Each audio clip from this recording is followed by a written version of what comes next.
Welcome back. Now, reigning Miss South Africa, Ntandoyenkosi Kunene, has left the country to compete in the Miss World competition taking place in Washington, D.C. this month. Thapelo Mowela had a chat to her before she left.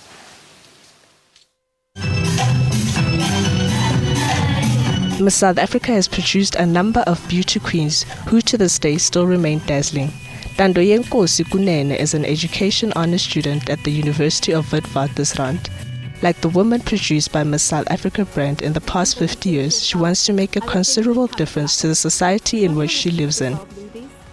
The Mpumalanga-bred beauty was crowned Miss SA in March earlier this year and proclaims that it's been a joyride for her since the announcement.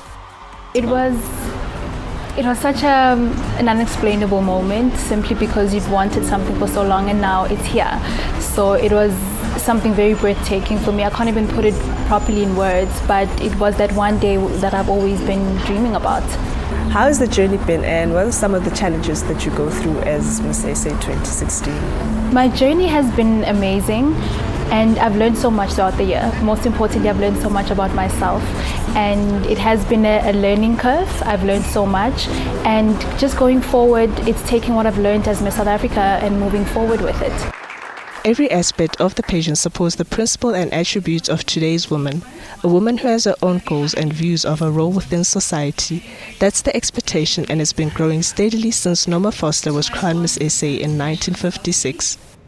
Every Miss South Africa gets introduced differently, and so you can't even compare them because they all are fit for that year. And so there's not one, but maybe I would go back to the time Karishni Naika won, because that's the one time that I had that seed planted for me where I wanted to be Miss South Africa.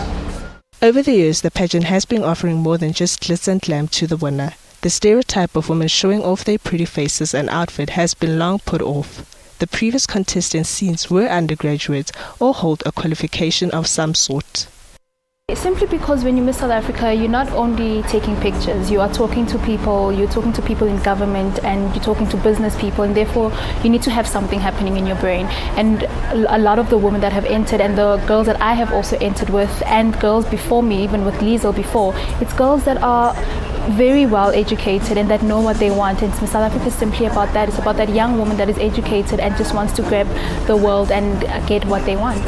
I know some of the duties of being Miss SA is being involved in charity work. Which charity did you mainly focus on this year?